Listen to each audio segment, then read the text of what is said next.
오늘 주신 하나님의 말씀 마가복음 14장 53절부터 65절까지 말씀입니다. 마가복음 14장 53절부터 65절까지 말씀 한 절씩 교독하겠습니다. 그들이 예수를 끌고 대제사장에게로 가니 대제사장들과 장로들과 서기관들이 다 모이더라.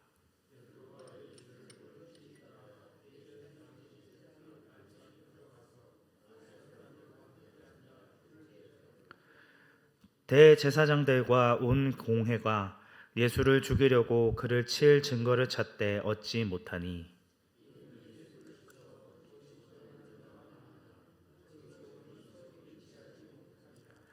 어떤 사람들이 일어나 예수를 쳐서 거짓 증언하여 이르되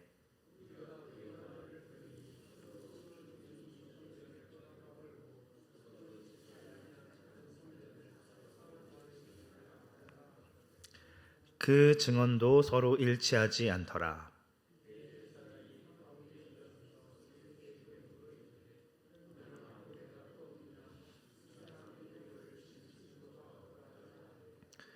침묵하고 아무 대답도 아니하시거늘 대제사장이 다시 물어 이르되 내가 찬송받을 이의 아들 그리스도냐.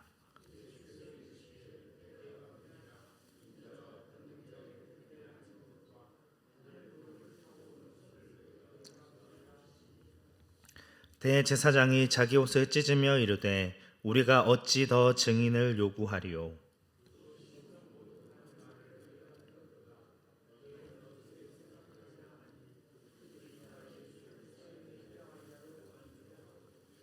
함께 읽겠습니다. 어떤 사람은 그에게 침을 뱉으며 그의 얼굴을 가리고 주먹으로 치며 이르되 천지자 노릇을 하라 하고 하인들은 손바닥으로 치더라. 아멘. 대제사장들과 서기관들, 장로들이 보낸 무리에 의해 체포당하신 예수님은 곧장 대제사장의 집으로 끌려가십니다. 이미 대제사장의 집에는 대제사장들과 장로들, 서기관들이 다 모여 있었습니다. 하나님이 이들에게 특별한 직분을 주신 것은 성전을 기도하는 곳으로 만들고 백성들에게는 하나님의 사랑과 정의를 바르게 가르치라는 것이었습니다.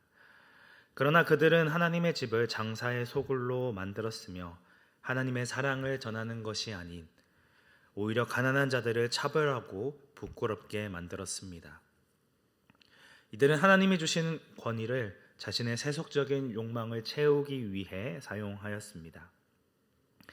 이들이 예수님을 죽이고자 한 가장 큰 이유는 예수님이 안식일을 범한다는 이유였습니다. 마가복음 3장 말씀을 보면 예수님께서 안식일에 한 손 마른 사람을 치유하시기 전에 바리새인들을 향해 이렇게 말씀하십니다. 마가복음 3장 4절부터 5절까지 말씀입니다. 그들에게 이르시되 안식일에 선을 행하는 것과 악을 행하는 것, 생명을 구하는 것과 죽이는 것, 어느 것이 옳으냐 하시니 그들이 행하는 것과 악을 행하는 것, 그들이 잠잠하거늘 그들의 마음이 완악한 것을 탄식하사 노하심으로 그들을 둘러보시고 그 사람에게 이르시되 내 손을 내밀라 하시니 내밀매 그 손이 회복되었더라. 이들은 안식일에는 아무 일도 하지 말라는 그런 계명에 얽매여 율법의 정신인 사랑과 선을 행하는 것, 생명을 구하는 것을 무시하고 외면합니다. 무엇이 옳고 그른지를 제대로 판단하고 분별하지 못하는 것이죠. 예수님은 이들의 마음이 완악함을 탄식하시며 노하십니다. 여기서 완악하다라는 단어는 외면하고 계속 잘못을 저지르다라는 뜻이 있습니다. 그들은 율법의 참된 정신인 사랑과 정의를 행하는 것은 뒷전에 두고 이를 외면합니다. 그리고 자신의 욕망을 위하여 계속해서 잘못을 저지르고 있습니다. 이 사건을 시작으로 바리새인들은 어떻게 하여야 예수를 죽일까 의논하게 되어지고 결국 종교 지도자들까지도 여기에 동참하여 이제 그를 죽일 구체적인 증거를 찾게 되어집니다. 그런데 갑자기 54절 말씀에서 베드로가 예수님을 멀찍이 따라 대제사장의 집들 안에까지 들어갔다는 말씀이 등장합니다. 본문의 흐름상 54절 말씀이 없으면 자연스러운데 어울리지 않은 자리에 이 베드로에 대한 기사가 언급되고 있습니다. 마가의 의도적인 배치입니다. 예수님의 본격적인 신문을 앞두고 베드로의 모습을 언급함으로 세상의 공격에 대처하는 제자의 무기력한 모습을 강조하고 있습니다. 대제사장들과 장로들과 서기관들은 예수님을 죽이기 위해 단 한 사람도 빠짐없이 다 모여 있습니다. 예수님을 죽이려는 의지가 얼마나 강한지를 보여주고 있습니다. 이에 비해 제자를 대표하는 베드로는 예수님을 따르고는 있으나 멀찍이 떨어져 대제사장의 아랫사람들 사이에 섞여 있습니다. 이는 예수를 믿고 따른다 하면서도 세상의 갈등을 두려워하여 숨고자 하는 연약한 신앙인의 모습을 그대로 보여줍니다. 마가는 예수님을 죽이는데 적극적인 종교 지도자들의 모습과 아무 관계없이 구경꾼의 시선으로 예수님을 멀찍이 따르고 있는 이 베드로의 대조적인 모습을 통해 우리는 예수님 앞에 어떠한 모습을 보이고 있는지를 질문하고 있습니다. 나에게 유익이 있고 이로울 때만 예수님을 따르고 위기가 닥치고 고난이 찾아오면 얼마든지 달아날 준비를 하고 있지는 않은지를 묻고 있는 것이죠. 이어지는 55절 말씀에서는 대제사장들과 온 공회가 예수를 죽이려고 그를 칠 증거를 찾는다는 말씀이 나옵니다. 여기서 언급되어진 공회는 산헤드린 공회를 의미합니다. 산헤드린 공의는 유대인의 최고 통치 기관으로 유다의 입법권과 사법권 그리고 성전에 바치는 동전인 세겔 주조권까지 행사할 수 있는 최고의 권력을 가진 모임이었습니다. 모세가 임명한 70인의 장로를 기원해 두고 공회원들은 바리새인과 제사장들 그리고 서기관과 장로 등 백성의 대표를 70명 세웁니다. 여기에 대제사장이 의장으로 총 71명으로 구성되어진 기관이었습니다. 이 산헤드린 공회는 안식일과 절기를 제외하고 매일 열렸는데 일출부터 일몰까지만 개정이 되어졌고 안식일이나 야간에는 소집되지 않는 것이 관례였습니다. 또한 재판 시에는 최소 2명의 증인이 배석하였고 사형에 해당되는 죄는 다음 날 다시 한번 이 심의를 거친 다음 판결을 하여서 억울한 사형수가 생기지 않도록 조심하였습니다. 하지만 오늘 본문에서는 이러한 모든 관례를 다 깨트립니다. 예수님은 밤중에 체포되어 대제사장의 집으로 끌려오시죠. 그리고 대제사장들과 온 공회가 예수님을 죽이기 위한 증거를 찾고 있습니다. 재판이란 신문을 열어서 증거를 확보하고 그 증거에 적합한 형벌을 내리는 것이 당연한 것인데 지금 이 재판은 신문을 열어 증거를 확보하기 전부터 예수를 죽이겠다는 분명한 의도와 목적을 가지고 있습니다. 그래서 증거를 짜맞추려 하고 있는 것이죠. 낮이 되어 예루살렘에 모인 많은 사람들이 이러한 사실을 알기 전에 최대한 빨리 예수님에 대한 처형을 진행하기 위해 동분서주하고 있습니다. 그래서 그들은 거짓 증인들을 동원하여 증언케 합니다. 이는 2명 이상의 증인이 있어야 한다는 율법을 어기는 행위였고 내 이웃에 대하여 거짓 증거하지 말라는 구계명을 어기는 행위였습니다. 누구보다 하나님의 율법을 지켜야 할 종교 지도자들이 자신들의 이익을 위하여 자신들의 목적을 이루기 위하여 십계명을 범하는 것도 두려워하지 않고 있습니다. 그들의 완악함으로 인하여 거듭 하나님의 말씀을 외면하고 우습게 여기고 있습니다. 그들의 대표적인 거짓 증거는 58절 말씀에 나와 있는 것처럼 예수님이 내가 이 성전을 헐고 다른 성전을 사흘 만에 짓겠다라고 말씀하셨다는 것입니다. 그러나 공관복음에는 이러한 기록이 없고 요한복음에만 예수님이 너희가 이 성전을 헐라 내가 사흘 동안에 일으키리라 하신 말씀의 기록만 있을 뿐입니다. 여기서 성전을 허무는 자의 대상은 내가 아닌 너희입니다. 너희가 이 성전을 헐고 내가 이걸 일으키겠다 말씀하신 것인데 예수님이 하신 말씀을 완전히 왜곡하여 이야기하고 거짓으로 증언을 하고 있는 것입니다. 이렇게 치밀하게 공의를 소집하고 거짓 증언하는 자들을 많이 세웠음에도 불구하고 그들은 예수님을 처형할 증거를 얻지 못합니다. 그 증언이 서로 일치하지 못하여서 증거로 채택되어질 수 없었기 때문입니다. 대놓고 예수님을 죽이려 하지만 처형해야 할 증거와 당위성을 찾지 못하며 증인들의 증언이 서로 일치하지 않았다라는 사실은 역설적으로 예수님께는 아무 죄가 없었다는 것을 보여주고 있습니다. 예수님은 사람들이 거짓 증언을 하며 예수님에 대해서 계속해서 증거를 들이대지만 침묵하시고 아무런 대답을 하지 않으셨습니다.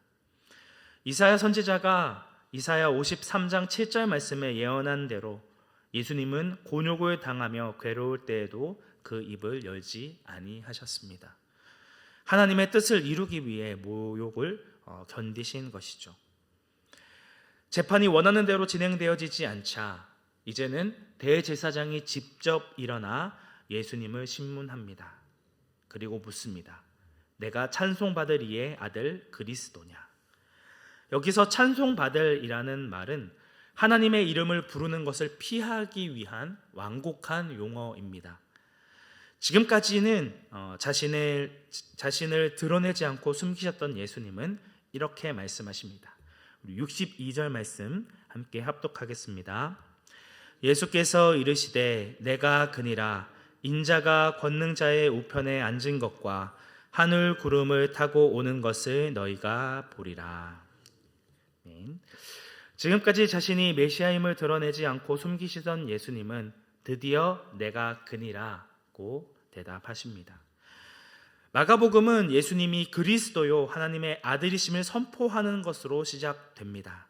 그리고 예수님이 세례 요한을 통해 세례를 받으셨을 때 그리고 변화산에서 있었을 때 하나님께서 하늘의 음성으로 예수님이 아들이심을 선포하셨습니다.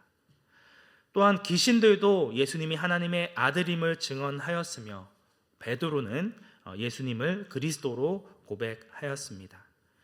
이제는 예수님이 직접 자신의 정체를 당당하게 밝히십니다. 드디어 공개적으로 자신이 하나님의 아들이라는 것을 고백한 것이죠. 이러한 예수님의 진술에 대제사장은 자기의 옷을 찢으며 더 이상의 증인을 요구할 필요가 없다라고 선언합니다. 대제사장이 자신의 옷을 찢었다는 것은 전통적인 슬픔이나 비참함에 대한 표시가 아니라 신성 모독에 대한 심판의 의미입니다. 다른 토라의 말씀을 보면 재판관들은 하나님을 모욕하는 말을 들었을 때 자신의 옷을 찢고 수선해서는 안 된다라고 기록하고 있습니다. 특별히 마가는 그냥 옷이 아닌 옷들, 복수형을 사용해서 제사장이 여러 옷을 찢었다는 걸 얘기하고 있습니다. 예수님에 대한 심판을 강조하기 위해 자신이 입고 있던 옷을 갈기갈기 찢었다라는 그런 의미가 있는 것이죠. 결국 대제사장은 예수님의 증언을 신성모독이라 판단하였고 예수님을 사형당할 자로 정죄하게 되어집니다. 이제 더는 증거를 찾을 필요가 없다고 판단한 산헤드린 공회는 예수님의 죄가 사형에 해당된다고 정죄한 것이죠. 여기서 회원 몇 명은 자신의 분노를 표현하기 위해 예수님을 모욕하고 침을 뱉기까지 합니다. 또한 예수님의 얼굴을 가리고 가격한 후에 선지자의 노릇을 하라 모욕하였죠. 선지자의 노릇을 하라는 말은 너를 때린 사람이 누구인지를 알아맞혀 보라는 조롱의 의미입니다. 죄가 없으신 예수님이 우리를 구원하시기 위해 이러한 불공정한 재판과 핍박을 받으셔야만 했다는 것이죠. 사실 이러한 장면에는 많은 역설이 담겨 있습니다. 예수님을 반대하는 거짓 증인들이 실제로는 진리에 대해서 이야기를 하고 있는 것이죠. 예수님이 성전을 파괴하겠다고 위협했다는 그들의 고발은 예수님의 말씀을 왜곡한 것이었지만 70년 후에 예루살렘 성전이 파괴되어지는 그런 일들이 실제로 일어나게 될 것입니다. 그리고 무너진 예루살렘 성전은 예수님의 몸으로 3일 만에 다시 세워지게 될 것입니다. 대제사장의 말 역시 역설적입니다. 그는 예수님을 신성모독으로 고발하지만 사실 그도 동일한 죄목, 하나님의 아들을 신성모독하는 죄를 거하게 되는 것이죠. 이러한 부분들이 많이 드러나고 있는 것이죠. 예수님은 이러한 불법적인 체포와 불법적인 법 집행이 자행되고 있는 현장 가운데서 적극적으로 자신의 무죄를 주장하신 것이 아니라 진리를 드러내는 방식으로 대응하십니다. 이것이 오늘날 예수님의 자녀로, 하나님의 자녀로 부름받은 그리스도인들의 사명입니다. 세상은 서로 옳고 그름을 따지며 싸우지만 우리는 오직 진리를 드러내는 데 집중하고 이를 증거하도록 부름받았다는 것이죠. 세상은 거짓과 헛된 그런 말들로 우리를 위협하고 우리를 무너뜨리려 하지만 우리는 그럼에도 그들에게 사랑과 진리로 나아가야 합니다. 하나님을 믿지 않는 자들은 거짓된 주장으로 그리고 속임수로 우리 그리스도인들을 억압하고 우리를 모욕하지만 우리는 예수님의 사랑으로 진리를 선포하고 하나님의 말씀을 드러내고 실천하는 삶을 살아가야 한다는 것이죠. 주님께서 오실 그날 이 세상의 모든 악과 속임수와 거짓 증거는 밝히 드러나게 될 것이고 심판을 받게 되어질 것입니다. 모든 사람이 인자가 하늘 구름을 타고 심판하러 오실 것을 보게 될 것이며 모든 무릎을 꿇고 예수님이 주라 고백하며 하나님께 영광을 돌리게 될 그날이 오게 되어질 것입니다. 이러한 주님이 하신 이 말씀이 오는 그 날을 기다리는 우리들은 악으로 가득한 이 세상 가운데서도 끊임없이 예수님의 사랑과 섬김을 증거하며 드러내는 삶을 살아가야 한다는 것이죠.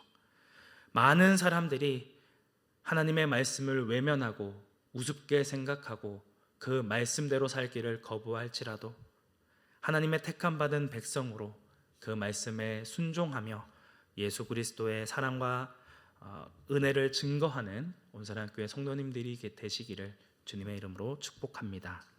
함께 기도하겠습니다. 은혜가 충만하신 하나님 아버지, 이 세상은 끊임없이 하나님의 말씀을 외면하고 하나님의 말씀을 우습게 생각하고 거짓된 증거와 악과 속임수로 우리를 끊임없이 조롱하지만 그럼에도 담담하게 진리의 길을 걸어 나가셨던 그 예수님과 같이 예수님의 그 사랑과 은혜를 드러내고 증거하는 저희들 되어지기 원합니다. 연약한 우리를 붙들어 주시고 인도하여 주셔서 언젠가 다시 오실 그 예수 그리스도를 기대하고 소망함으로 이 믿음을 끝까지 신실하게 지키는 거룩한 주의 자녀로 세워주시고 함께하여 주옵소서. 우리의 유일한 구원자 되시는 예수님의 이름으로 기도드립니다. 아멘.